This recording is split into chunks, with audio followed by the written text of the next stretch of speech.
lot about cable modems and DSL, broadband satellites, but there are still far more of you out there connecting over POTS, plain old telephone service. That is so sad. I'm sorry, but it's sad. We want y'all to have broadband. It's is what painful. He's trying to say. When I moved, I had like dial-up for a month or two before my DSL.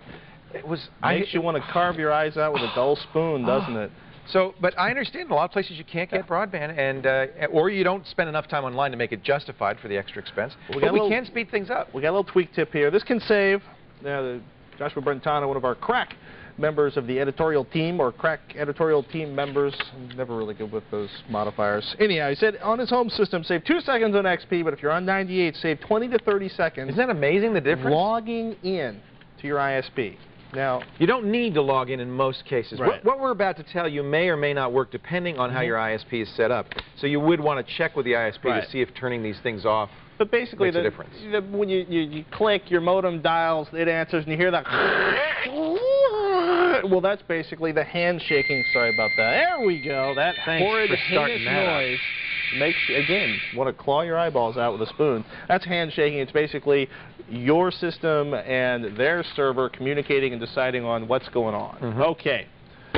You have the extra. Should I drive? You mouse. I'll read the steps. You talk. So we're going to go right-click on Network Places. We're going to go into Properties. Oh, all right. Well, you go click on Properties. I was just going right to the dial-up entry, which is another way to do it. Always leaping ahead. And there's the Properties. All right. Now we're going to go to the Options tab.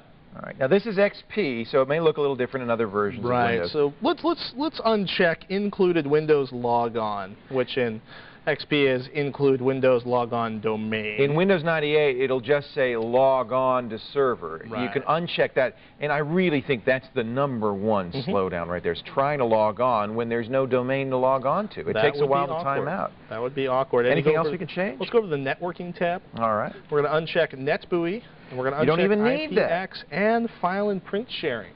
Because you're not using those. The only one you're using to get online is TCP/IP. Yeah, the only chance you're going to be using file and print sharing is if you're using it inside of your own home. We won't uncheck our firewall. No, that would be awkward. But we will uncheck those other two. You can also go into settings and turn off software compression if it's not used by your modem and their server. Yeah, and I don't know what LCP extensions are, but I'm willing to bet let's uncheck them we can uncheck all of those. In most cases, all of these special doohickeys, that was when I clicked settings, are not needed. Most ISPs don't use these. And you can also talk to your ISP. Another thing to do is, of course, get the appropriate modem init string from your ISP if they have one for you. Should we go ahead and log on while we close this out? Really? We can do that? We can do that. We actually hand-laid an analog cable just for this segment. I was wondering what that wire was. As like we said earlier, XP had only saved a couple seconds, but it adds up over the years. Windows 98 saved 20 to 30 seconds. Anything to speed that up. We can't guarantee you'll get it. You hear it?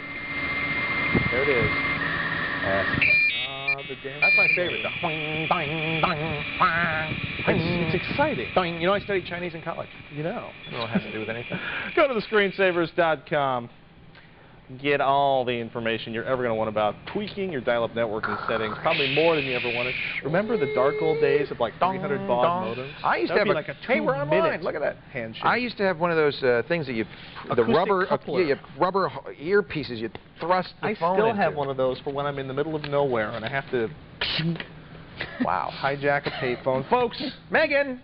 Not folks, Megan! Megan! Do you have the results of the poll? We're asking people how to propose. Yes, which method is acceptable? Before we're going to show that now. Okay, I was going to ask you how Marco proposed to you, but we'll find out after we get the results. And yes, 2% chat room, that's 4% blog is okay, 6% email. Tattoo also at 6%, 18% all of the above, 57%. None of the above. Most people want down on the knees, will you marry me? Right. How did your husband propose to you? At an Italian restaurant that we're actually going to tonight. Oh, I love romance. We went last Valentine's Isn't Day that too. Sweet? And for those of you who emailed me and said, oh, I want to have a Screensaver's wedding and I want to marry you, I'm sorry, but it's too late. And also, I don't know you. That would be another problem. I'm sure I would like you. Now the instant message quote of the day. No, never marry someone you don't know. That is a good quote, but that's not the real one. Winter says, once you begin to understand life, you don't need an excuse to be confused.